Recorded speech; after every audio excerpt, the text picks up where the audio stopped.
You're listening to the Just Sayin Podcast, offering conversations with experts that will educate, inform, and entertain. Here's your host of the Just Sayin Podcast, Charlie Cornacchio. Hi, everyone. Welcome to the Just Sayin Podcast. The Just Sayin Podcast is sponsored by New Leaf Hypnosis. Anthony Serino is a certified hypnotist, and his mission is to help you find the best you and the you that you deserve. I encourage you to check out Episode 3 of Season 1, where Anthony comes on the Just Sayin Podcast as a guest. I got to say, I had a recent session with Anthony for weight loss because, like maybe many of you, during this pandemic, I gained about 20 pounds. And no matter what diet or TV commercial program I tried, I couldn't lose the weight. I was trying to lose about 15 pounds before the pandemic. And then when the pandemic hit, maybe most of you, I gained about 20 pounds. I couldn't lose even a pound of that. So I had my session with Anthony. I lost 4 pounds in the first week, another 3 pounds this past week. So I'm already down 7 pounds where I couldn't lose any pounds before the hypnosis session. I still have about 35 pounds to go, but so far so good. So I'm encouraging you to check out New Leaf Hypnosis, and you don't even have to physically go to Anthony. I did my session through Zoom, and you can too. So check it out if you have a fear or a phobia you're trying to get rid of, or pain, or even weight. So Season 1 of the Just Sayin Podcast is in the books as we ran our 14-episode season before a little 2-week hiatus, and then we start up with Season 2 beginning September 4th with a good lineup of expert guests in the areas of self-help and parenting, food, faith, music, law, marketing, and sex. Well, we really don't have an expert on sex just yet, but I did get your attention, didn't I? Anyway, today we're hoping to get your attention as we recap some of the highlight moments of Season 1 with the guests that we've had on the show, starting with our very first guest and a very dear friend of mine, Filomena Fanelli of Impact PR and Communications. Filomena has over 20 years experience in the field of public relations and communications. And in this episode, we talked about the acceptable protocol for promoting your business during the pandemic. The first thing I tell businesses right now is to step back and read the room, take in what's going on, and not on a monthly or a weekly basis, because the news is moving way faster than that. I don't know if you've ever had a thought about something that's been going on recently, and then by noon, there's a press conference that undoes everything that you're thinking. So I ask people before they move forward with announcements, with launches, don't monitor month to month, don't monitor week to week, look hour by hour and make your micro adjustments along the way. And also be a little bit honest with yourself. This is the time to ask the question, and it's very uncomfortable for people to ask, but am I a need or a necessity? Is my good or service something that people need, or is it a nicety? And I think that can kind of guide your thinking. If it's a need and it meets the current needs of the world we're in, that's obviously a launch that can happen or an announcement that can happen. But if you're a nicety, not a necessity, you might want to rethink your strategy. You have a really great acronym that you use and other people should use. I'd like you to kind of explain that a little bit, called HIM. Yeah, so when this pandemic hit, we were getting phone calls from our clients, and I even had people private messaging me or calling me on the phone looking for guidance. And they were asking kind of the question that you started with, like, is this appropriate to share? Is now the right time to do this? And how can I be part of this dialogue and keep my business moving forward?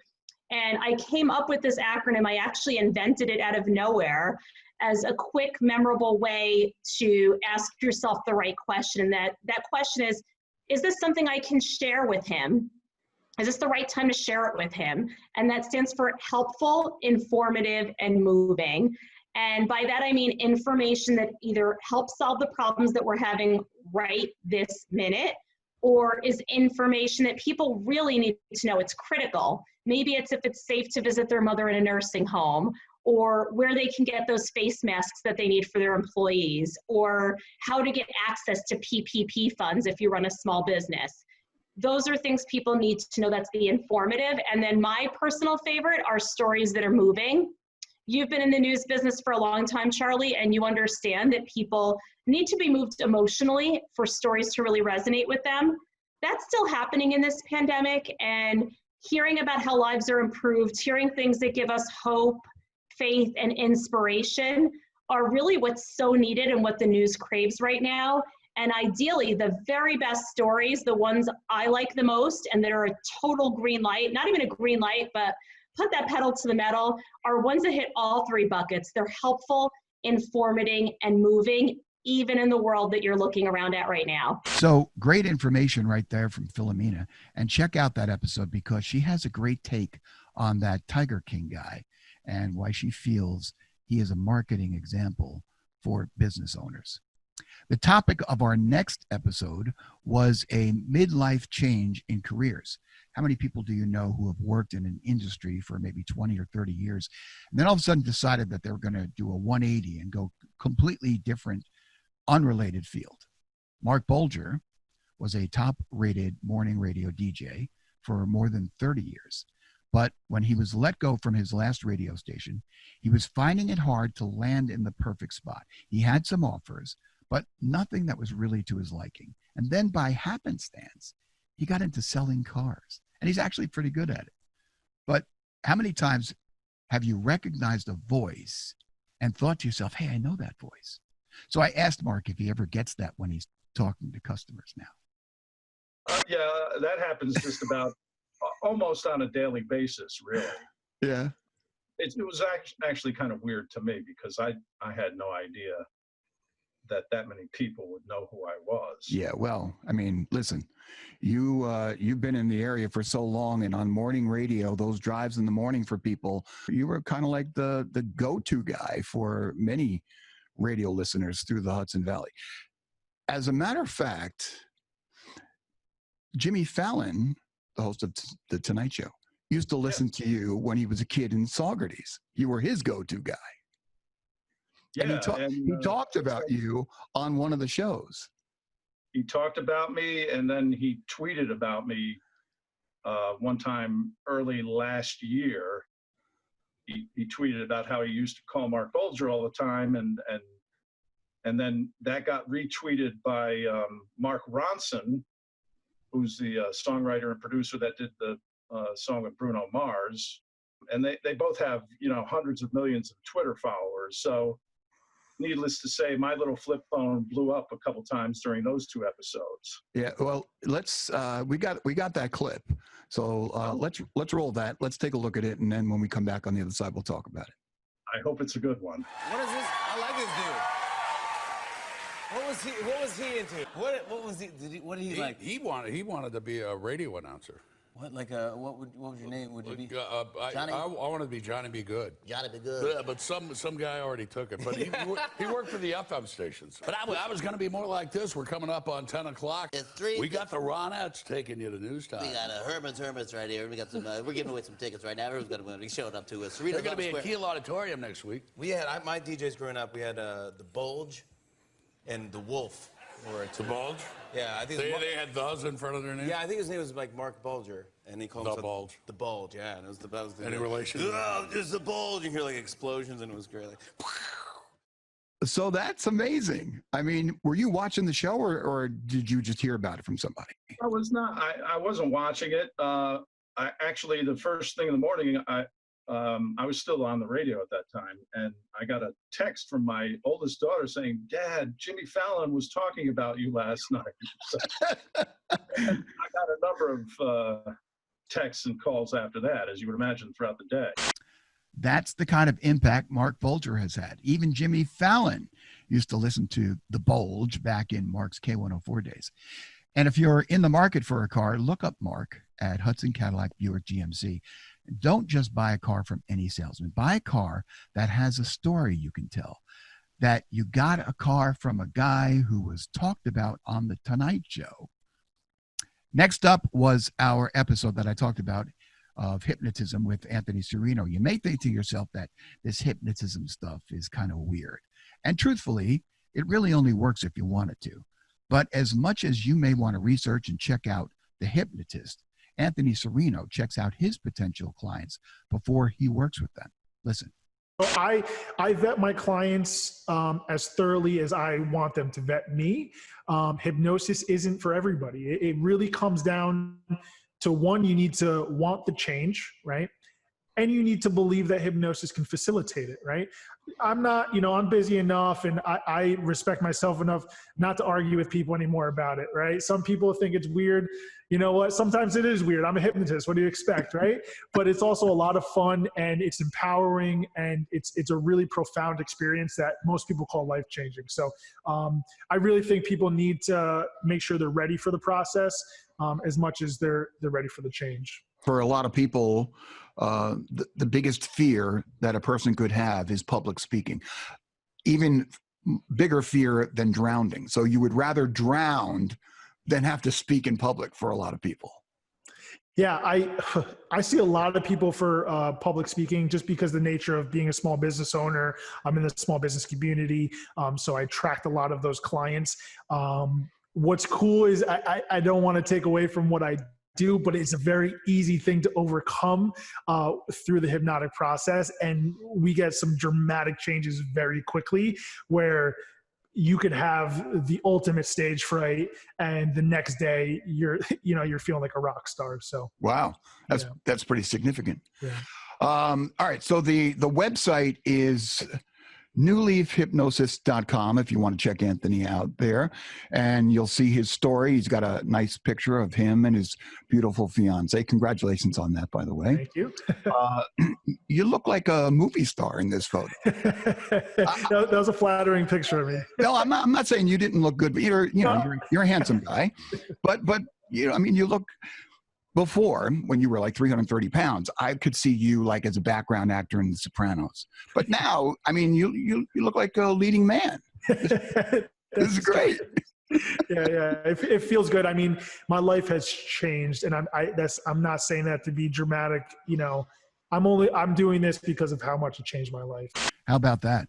Anthony was 330 pounds and lost 80 pounds in 6 months, and he's kept it off now for 4 years. So good for him. Next up, episode 4, and Rick Zolzer, who is the PA announcer for the Hudson Valley Renegades, which is a short season Class A minor league baseball team affiliated with the Tampa Bay Rays. He got recruited to be the PA announcer for the then New Jersey Nets. Rick recounts that first night on the job. So I sat at the table and I was nervous as hell. I sat at the table and I'm like, there's seriously less people here than at a Renegades game. I'm going to be fine. And then I had to find ways to let the players knew that I knew about the ball game. And I would use playground lingo my first couple of games to let them know I'm not the typical fat old white guy that doesn't know anything about the game other than watching a video. Mm-hmm. And I immediately got Jason Kidd on my side, and then Kenyon Martin came on board. And then one by one, the players got in my corner because they all got nicknames. They all had their own special calls. And to them, they thought I was important. And I missed a game in year 1. It was on a Sunday because I had a wedding that I had to DJ that was booked for literally a year and a half. And it's $1,200. And I'm only making $150 to do a net game. There were people who said, Zolzer, are you going to move to New Jersey to be closer to the arena? I'm like, dude, it's not a full-time job. I'm getting $150 a game. And they're like, well, then you need to get an agent. I'm like, you don't understand. There's 9,000 people that want this job. Right. It pays what it pays. And if you don't like it, they'll go to the next guy on the list. That's it. So he goes, and this is a Sunday game, and we had a game on Tuesday, another home game. And Kenyon comes up to the score table after I do my sound check, which is 2 hours before tip. And he goes, where were you on Sunday? I'm like, Kenyon, I had a wedding. I couldn't miss it. He goes, dude, we lost an important game in overtime. I'm like, Kenyon, they don't let me in the layup line, dude. I'm not really helping. He goes, you help with the atmosphere, and you help. I'm like, I can't walk away from $1,200 to make $150. He goes, next time you have a wedding, you tell me, and I'll give you that balance in cash, and you can farm it off to one of your guys. And I went, all right, I got to make sure it's okay with the bride. And he goes, and I'll send them a message in order to show that it's real. So I ended up having a wedding in late February that calendar year, the first year I was with the Nets. And I said, Kenyon, I got a wedding next Sunday. So I'm there next Sunday. He sends a phone message to the girl and says, we need the Zols, blah, blah, blah. that Sunday, as they come out for shoot around, he has an envelope with $1,500 in it for the tip that I didn't get to make. So for those 3 years when I had a wedding, he always took care of it. At first I said, Kenyon, that's a lot of money. He goes, do you know who I am? And do you know how much money I make? And he said, I spend more in tips at Scores when we go to Atlanta. Right. And I went, all right, fair enough. So, I mean, those guys thought I was an important part of the mix in the way that I would get the crowd going. But I can tell you the honest truth, with the Nets, I was absolutely positively not the Zolz. I was Rick Zolzer. Yeah. I did not step on the game at all. I just added to the game with nicknames and calls. I never got involved in the game at all. One time. Do you remember the playoff game against Indiana? Before they put the ribbons, the light ribbons around the backboard, and they put the ribbons around the shot clock above the backboard, that when time ran out, instead of looking just at the 0-0, everything lit up at the same time. Do you remember that transition? Well, that transition happened because Reggie Miller, in a playoff game, hit a half-court shot to tie the game and send the game in a playoff game into overtime. And I banged on the table. The microphone goes off the table onto the court. I've got to go around, get the court, and go, 3-point play for Reggie Miller. Are you kidding me? And the crowd laughs, and I had the head coach of the Nets go like this to me. Oh. So I got my pee-pee slapped a little by the GM as well. But it's the only time I ever did anything other than just straight calls and nicknames. So when these guys are kind of letting you into their circle, that's gotta feel good. Did you absorb that? I mean, you're driving home and you're saying to yourself, wait a second, these are the guys. I'm one of them. Dude, when Shaq would come in the building and rub my head, or Magic Johnson would stop by the scores table to say hello, I'm trying to act like I belong. And, and I realize I don't, but you have to act. And I never asked Jason or any of them for anything. I never asked them for an autograph, nothing. I never did that. Right. Yeah. Because I never wanted to. Listen, I've done staff meetings with my interns at the Renegades. Like when Jason went from the Nets as the coach to the Bucks, he called me to tell me he was doing it. I had to pass the phone around the table so he could say hello to all the interns because they didn't believe it. And then I wouldn't let him see the screen that had, because he's in my phone as a nickname. It doesn't say Jason Kidd. It's because the kids, they would grab my phone and they would scroll and see if they could find out which name was Jason Kidd. And I got him and Kenyon and Richard Jefferson and a bunch of those guys. And dude, you have to play like you belong, even though in your heart, you know you don't belong. Yeah. You're not a part. I mean, they would invite me out to dinner. When they would go out, they would invite me out to the gentleman's club. I'm like, I'm old and I'm married and I don't have money for that nonsense. And I'd like to stay married. So I'm not doing that. Episode 5 was the first episode with an international guest. Suzy Krause is a Canadian author. She lives in Saskatchewan, Canada. And we talked to her about her latest book about ghosting called Sorry I Missed You. It's really a good read, and I encourage you to check it out. But before Suzy became a published author, she used to be a blogger and blogged about some of the crazy jobs she had, like her job as a debt collector. So I asked her how she came to becoming a debt collector, because I don't think I know anyone who grew up aspiring to be a debt collector. It was just an easy job to get because nobody wants to be a debt collector. So they're always hiring and they pay really well. And you don't even have to do an interview. You can just walk in there and say, I would like to work here. And they say, can you start tomorrow? So I was right out of high school and I needed a job, and it was just really appealing to be able to start right away and get paid well. You were writing a blog, I think, right? That's the way it goes. You were writing a blog when blogs were hip and cool to do. I think that was just actually really how I developed a voice. Because I just was writing about, I was actually started the blog when I was working at Staples in customer service, and that was a terrible job. I would way rather be a debt collector than work customer. Why so? Oh, because there were adults getting into fistfights in the lineups. There were women coming up and being like, I don't like the price of this eraser. Can you make it a cheaper eraser? And I'm like, I don't price the things. And so I started writing those stories down and started writing daydreams I had of Staples burning down. And and so it just kind of, it helped me to be able to see and it was boring too, so it helped me to kind of entertain myself as I was working at Staples, just making up stories about the customers or trying to find funny things in things that were actually just kind of maddening and boring, and trying to figure out how to write them interestingly.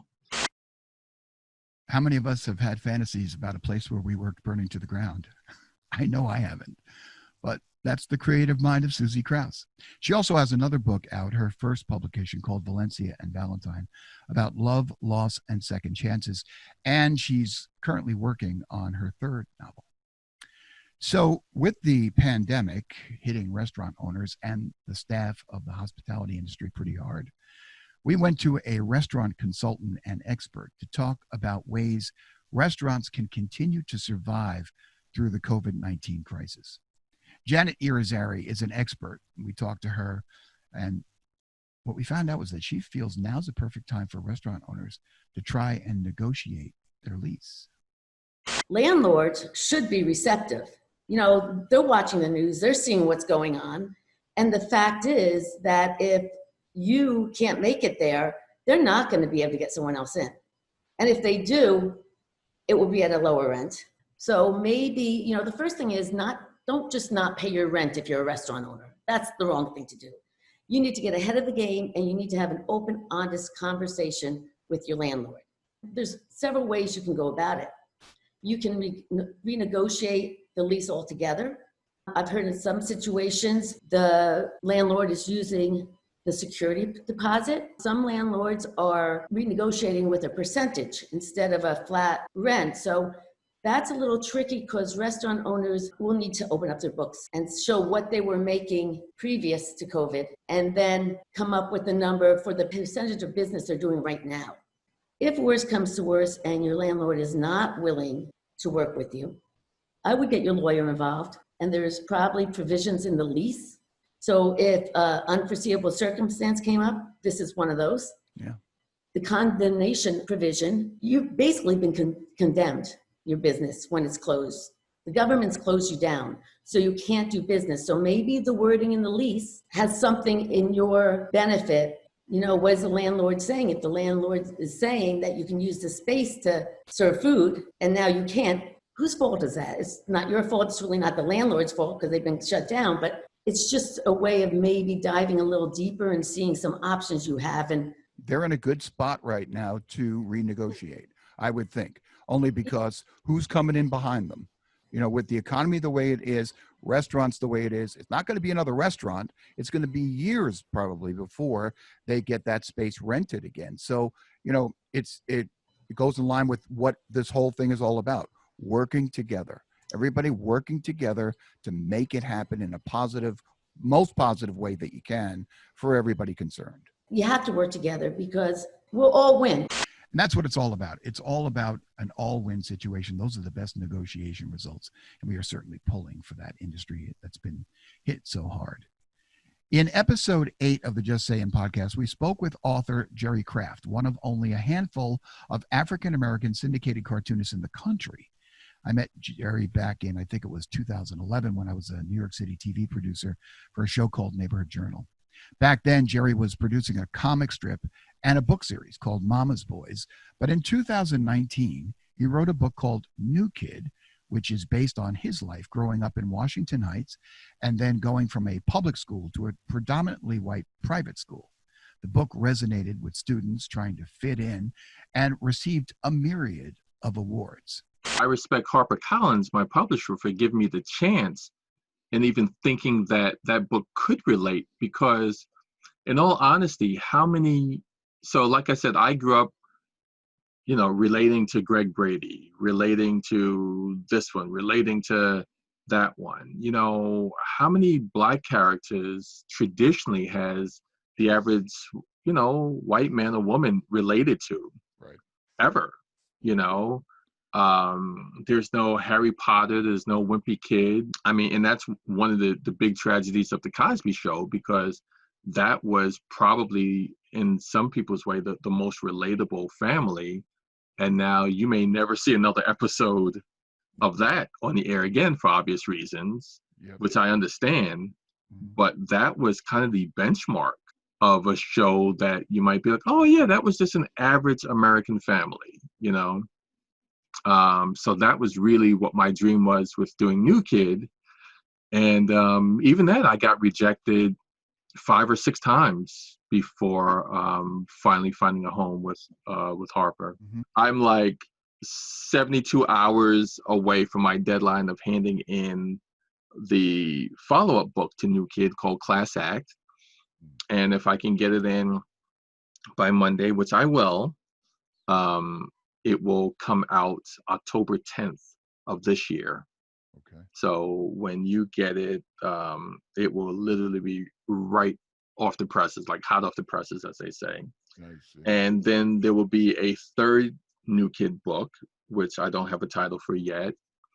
And then from there, we'll see, you know, maybe a couple picture Do you books. envision anyone taking this to TV as a cartoons show? Yeah, I am in talks now to see exactly what the best thing is. So it might be theatrical, it might be streaming. You know, I think we are leaning towards animation. Okay. But that's something that hopefully I can tell you more about in the next couple weeks. But I have a weekly phone call with the updating the progress. Great news on that front. Check this out. Jerry let me know that LeBron James's Spring Hill Entertainment, along with Universal Pictures, has acquired rights to New Kid to develop and produce New Kid as a feature film. And it says here, the graphic novel was highly coveted by several other buyers, but Spring Hill, specifically Spring Hill co-founder Maverick Carter, was so touched by the story that they aggressively went after it, eventually landing the rights. The project is now a high priority for Spring Hill, with hopes of attaching a writer to adapt the material shortly. Yikes. How's that for a dream come true? So if your child needs to read a certain amount of books over the summer and you want to give them something that they can relate to, don't wait for the movie. Order a copy now of New Kid for your child's summer reading. Just saying. Anyway, Kevin Gallagher is also an author. He wrote a book called Teach Your Kids to Hit So They Don't Quit. It's all about the top-hand approach to hitting, which served Kevin well. He's still in the record books at Pace University. He was drafted out of college. The book is a multimedia presentation which links to YouTube instructions and illustrations about the importance of a kid having success, especially these days when kids get instant stimulation thanks to social media and digital gaming. But baseball is an interesting game in the fact that it's the only sport where the game stops and all the attention is on you as the batter. Listen to Kevin explain. There's plenty of sports where you can run around for 2 hours as a kid. Nobody knows what the hell happened. He sweat and he did good. But in baseball, the game stops 4 times a game. Here, son, here, young lady, here's a bat. Go stand there. We're all going to watch you now and see if you succeed or fail. And you're not going to do that very, very often. You're going to wind up leaving. So the responsibility is on us to teach them to make contact. And that happens not just when you're first starting out, but as you move up the line a little bit, you were doing fine. Now you're not. Eventually, you're going to leave that game too, whether it's in JV or varsity or wherever it might be. When you face adversity, unless you change the style you had, and this style will work for you, this can prolong careers, you're going to wind up quitting, because who's going to subject themselves to that embarrassment? So a lot of kids will start out just natural ability, natural talent. They can hit the ball. You can have a flawed method. Doesn't matter. You're bigger, you're more athletic, whatever it might be. But then as you go along, the game speeds up and then things happen. I remember there's something in my book I'll refer to. There was particularly in my life, it was one kid who was the best Little League player I ever saw. Man, he was something else, but he was bigger than everybody else. And when he got to high school, he couldn't make the team. What happened to him? He was such a good player. What happened to him? And the answer was nothing happened to him. The game sped up, but he didn't. He was still trying to do the things he did when he was successful. So I think every ball player will eventually face the fact that they got to leave the game, right? Even otherwise we'd all be in the Hall of Fame. The game speeds up and it outpaces your talent. And so my point is that somebody that's going in from Babe Ruth up to Little League, high school, JV, the game speeds up. The talent pool narrows. The ball is starting to move faster. And so if you have a swing that was working for you at one point and is no longer working, well, you might need to change. The problem is with most hitters in baseball, they don't change. They just figure, I was successful for these past number of weeks, months, years. It's going to stop being successful again. They never look to change. And this contact hitting, which is the top hand hitting that I teach for youngsters just starting out, is also the direction that can extend one's career when they face difficulties as they move up the ranks in baseball. Kevin makes great points, and his top hand hitting approach works. So if you're a player or your child is a baseball or softball player, check out this book as a way to prolong their careers and their love for the game. Baseball attendance is at a 16-year low right now because more and more kids are dropping out because they just don't get the positive reinforcement that success in the batter's box is going to give them. Got to keep the game alive. Just saying.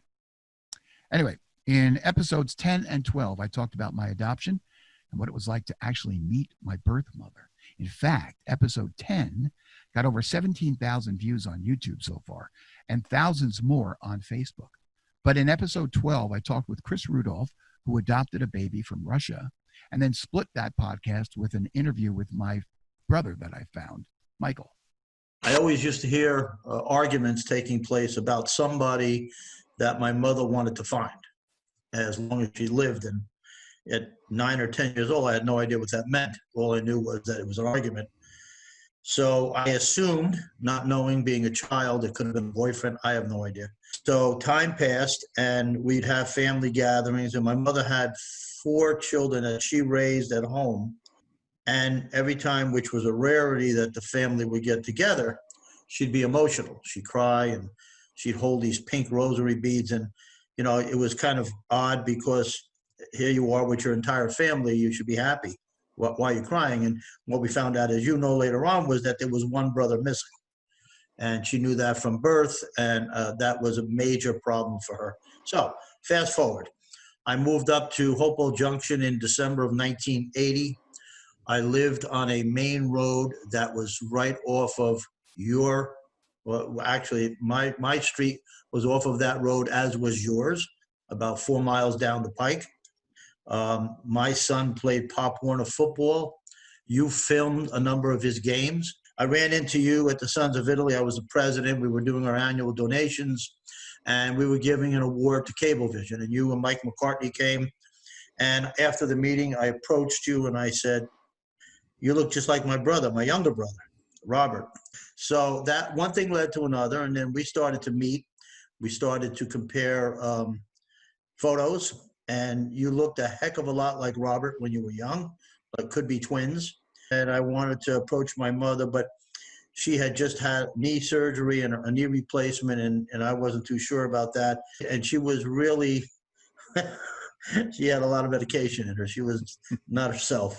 So I asked her, I said, "Tell me about, the baby, the baby that died." And then she told me the whole story. For whatever reason, she just blurted it out. And maybe it was because she was on medication. I don't know. I said to her, "I think I may have found your son." At which point her eyes cleared and, was like, "Don't play with me. Don't fool with me." And I'm not fooling. I just have to ask you some questions. What did you name this baby, and where did it happen? And I asked her all that baloney, and she told me that it was Misericordia Hospital in the Bronx. My father and her were really not happily married or together, and she had what was perceived to be a pregnancy outside the marriage. So especially Western Rochelle, which is all Italian, you can't have that visible. So what they would do is they would move you into a hospital. And she was in Misericordia Hospital for 4 or 5 months when she started to show her pregnancy. And the nuns took care of her. They delivered the baby. It was you. I asked her about the name. I said, "Where did you get the name Paul Henry?" Because no one in our family has that name. And she told me that in those days, the head nurse in the maternity ward was Sister St. Paul, and her assistant was Sister St. Henry. So therefore, she named you Paul Henry.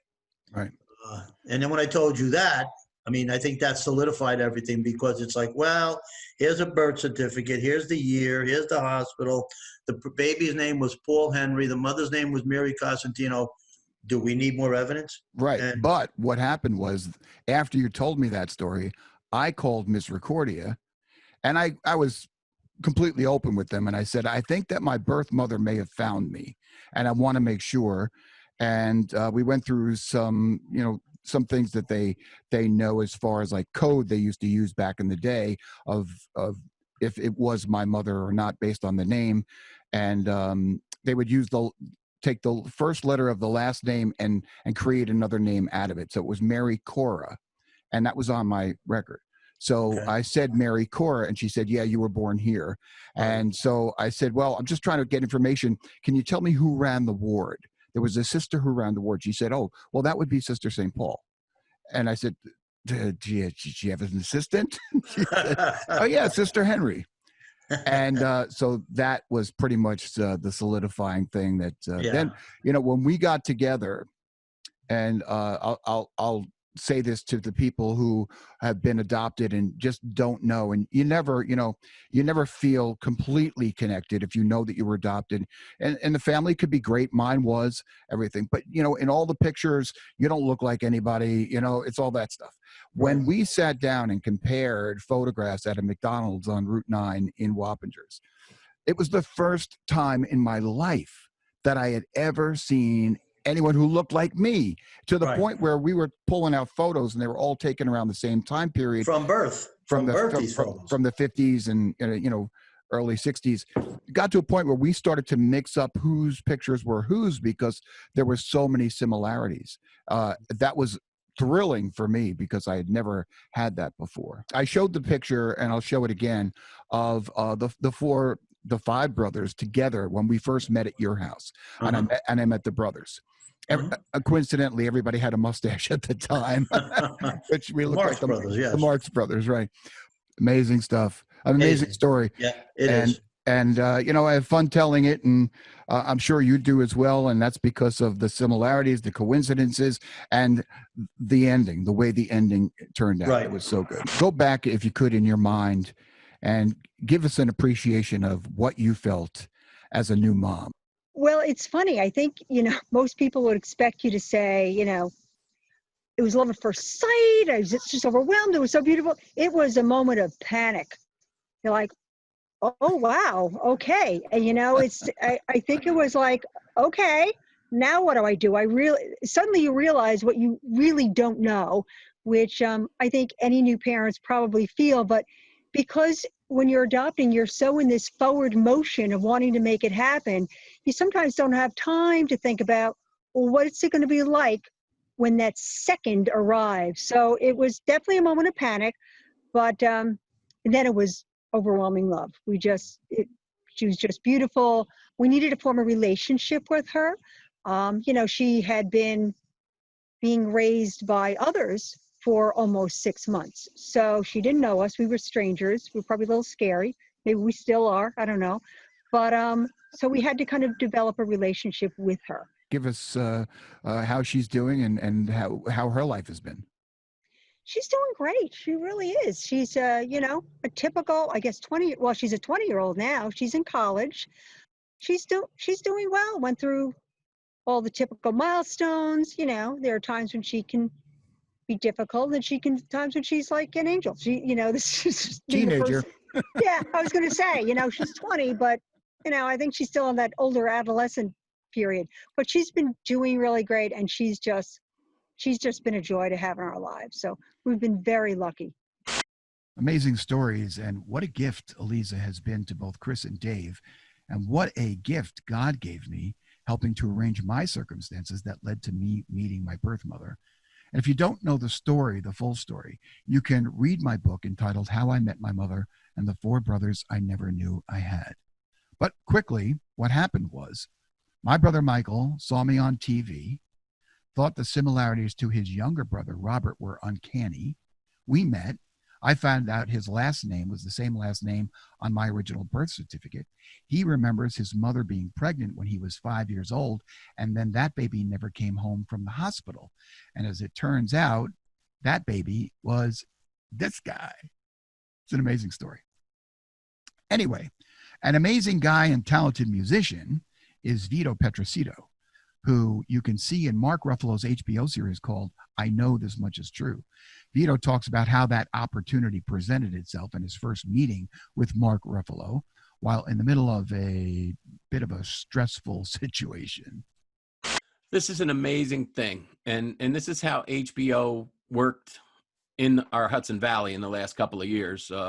They were, you know, mysterious. They were kind. They were generous. There was all kinds of beautiful things going on there. But Derek Cianfrance, the director, producer with Mark Ruffalo, but Derek Cianfrance saw me performing at the Vassar Warner home in Poughkeepsie in December of 2018. And I was playing the 86th birthday for this woman named Soyuko. She was John Lennon's Japanese tutor back in the day, like teaching him Japanese. Wow.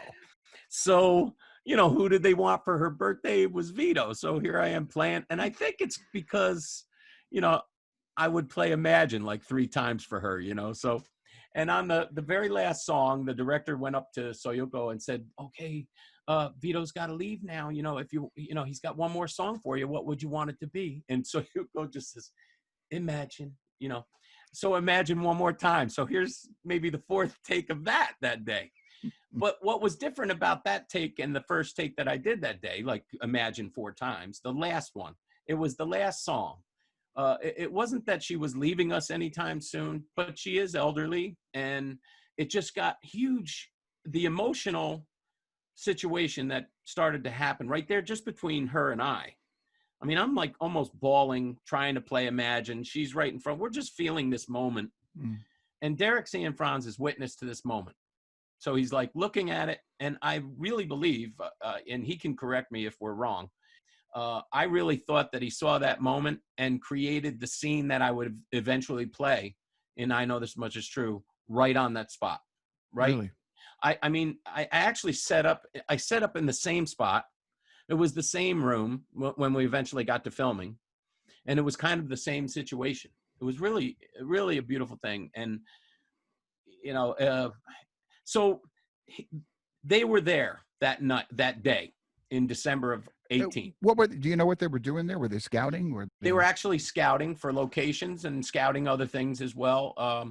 But I had no idea that was HBO in the great hall around the corner. I did see a large group of people, and I was wondering what they were, if anything, that would bother me. Like, listen, we're trying to have a party here. What's going on?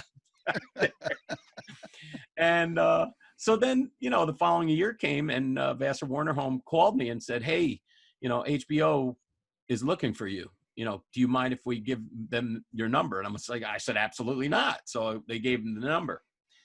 I'm still not hearing any phone calls, nothing, you know, or maybe if they tried to call me, I don't know, maybe I missed the call or something. But so it came down to, I was reading a Poughkeepsie Journal article, and I think the casting person for HBO's I Know This Much Is True was looking for a certain, you know, like certain type of person. But she put her email in there finally. So I grabbed her email and I sent her a couple of my headshots and said, I just put in the subject, you know, are you still looking for this guy? ?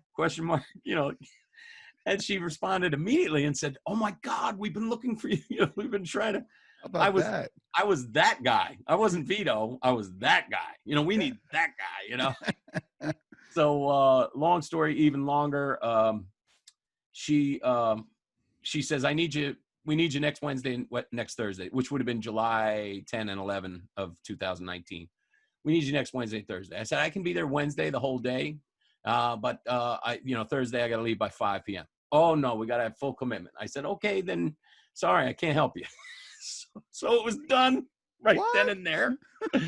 But this was before July 4th, you know, and, but July 4th, you know, the director and the casting people got in touch with me and said, what can we do to make this happen? Because I need you. You know, he needed me. Derek Cianfrance needed me, that was a wonderful thing. And if I didn't start believing or taking myself seriously then something's wrong with me. Right. So as soon as he said, I need you, I said, all right. Yeah. I said, I can be there Tuesday all day, Wednesday all day, Thursday I got to leave by 5. He says, how about if we film Wednesday? Thursday, I'll let you leave by 2. I said, that's going to work for me. Yeah. So that's how it kind of panned out. And that was July of last year. and they had me come in 6:45 a.m. on July 10, I believe it was. All right. Which was a Wednesday. So you came in and what'd you do? Sit around most of the day like people do? This was an interesting thing. I knew that I didn't want to do that, and I actually told them that too. I said, listen, if I'm going to be in a holding room for, even though you can't really tell them what to do, and almost like recording music too. Like if we're in the studio recording music, there's been tons of times where I spent the night on a couch or two in my life, or in a bedroom that they might have. You're living there until you get things done. Right. So I wasn't going to push around HBO, even though I talk a mean game like I'm tough, or whatever, but I wasn't going to push them around. But so I got there at 6:45 and I went to check-in. You go to check-in first. I don't know much about the movie business. It was really cool to learn and check in. And then the guy's got the clipboard and he's like, Petroccitto, how do you spell that? I'm like, P-E-T-R-O. And he's looking down. He's in the deep, dark pages. I'm like, man, I think I'm like number one, bro. And he's like, you can't be number one. Number one is principal actors. I said, I think I'm number one, man. And he's looking down. 5 minutes goes by, 10 minutes goes by. He indulges me and goes to the front page and he goes, oh my goodness, you're number one on the list. Oh, wow. Which means he's got to get me to wardrobe. He's got to get me to makeup, and he's got to get me on set. I'm the priority. Whereas, I looked on the list, Mark Ruffalo was number 3. Which was cool. I'm like, all right, so I'm top priority. Even though Mark, that man, I can go on about him too. Brilliant, genius. Spend some time with him, some quality time with him. I did. It was really cool. It was kind of, it was quality yet brief. We were putting this holding room together. So I get done with the check-in, and then I head up to, on set. And the director comes up to me, he says, you don't by any chance know Bridge Over Troubled Water, do you? And I'm like, no, I don't. And I'm not going to play that with a 10-foot pole. It's just too big for me. I pick songs that are like within my realm, within my voice. I've never considered myself to be like a Robert Goulet or some fantastic vocalist. I just sing, and I like to sing things that are probably within my grasp. Certain things that are push it beyond, like the James Taylor song. I have too much respect for James Taylor, to murder one of his songs. And the same thing with Paul Simon. I have too much respect for Paul Simon to murder, or Garfunkel in that case. But that's what he wanted, because that's what he created. And I said, he said, how long would it take you to learn it? I said, how long's the song? Like, where can you put me to? So I get put in a small room to learn the song, Bridge Over Troubled Water. And they called me out to set again. They had to get some lighting or whatever. But the second visit back to the room where I had to get to work, Mark Ruffalo was in the room. Now we're both being held in this like 12 by 14 room. It's like small. He says, hey, my name's Mark. He shakes my hand. Hey, my name's Vito. And do you mind if I get around you? Because I got to learn Bridge Over Troubled Water. Oh, you're the musician. And I'm like, yeah, I'm the musician. So now I'm sitting in the corner with my back to him, trying to learn one of the biggest songs in American history, and I'm trying to learn it, and he's talking over my back. He says, hey, what kind of guitar is that? I said, it's a Taylor guitar. He says, oh, I just bought my guitar. I said, do you mind? I got to learn Bridge Over Troubled Water, man. And I'm going through it, but he was very encouraging, very loving, and man, that really sounds great. You're a real musician, I said, that's what I do, and he said, man, you sound great. I think this is going to sound great. And there we went, and then we got brought out onto set and started running the scene. I didn't know if they wanted me to do the entire Bridge Over Troubled Water or not. But it turned out, that we did it in bits and pieces, but there were probably 6 or 7 of the 17 takes that were the song in its entirety. 17 takes to see Vito for about 30 seconds in that episode, but it was worth it. Check out the episode on the Just Sayin Podcast, because Vito has plenty of funny stories, like how he would price gigs with a weird amount and playing with guys from NRBQ, Tony Levin, who played with everyone from King Crimson to Peter Gabriel to John Lennon. Pretty amazing.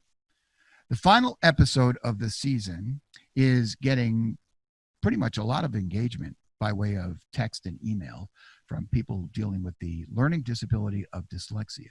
Lots of thanks for bringing that to light. We were happy to do it. Lynn Dalton is the expert. She knows all the stuff. She describes a little unknown fact that most unsuspecting parents of a dyslexic child And that is a trick that they use to get by through elementary school.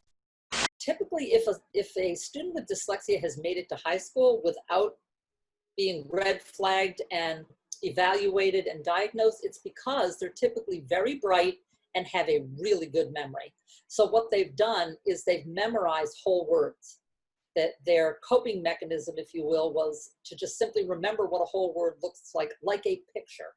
So they see it in pictures. And that works for a long time until you start having to read more, faster, multisyllabic words, academic words that pertain to specialized subjects like science and history, and then it all falls apart. So the testing is very different then, especially because by then they've probably learned a lot of letter sounds. They probably have adjusted and know a lot of speech sounds. So testing for that isn't enough. You really have to focus on that fluency piece and those multisyllabic words, to uncover what's really going on.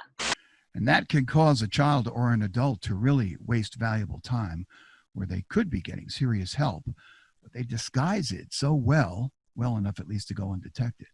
We also talk about how, because dyslexic children are so bright and creative, that it could send misleading signals to a parent to even realize that there's something wrong because they show such signs of brilliance and creativity. Steven Spielberg didn't know he had dyslexia until he was 60. Who would have thought that genius had a learning disability, right? Anyway, that will do it for this edition of the Just Sayin Podcast. That's the kind of stuff that we're doing on the podcast. Topics that will help you learn, might make you think, or just entertain you. And couldn't we all use a little entertainment these days? Anyway, thanks for tuning in to the first season of the Just Sayin Podcast. As I mentioned, we'll be back on September 4th with season 2 of the Just Sayin Podcast. Until then, you can check out episodes or any of the episodes we talked about by clicking on the subscribe button, or you can go to YouTube and type the Just Sayin Podcast with Charlie Cornacchio, or the website, justsayinpodcastwithcc.com. And if you would like to be a guest on the podcast, go to that website, justsayinpodcastwithcc.com. Click on the About tab at the top, then click on the bottom where it says Contact, and just fill out the form. Thanks for watching. Thanks for listening. Stay safe and be kind, and enjoy the rest of your summer. We'll see you soon. Thanks for tuning in to the Just Sayin Podcast.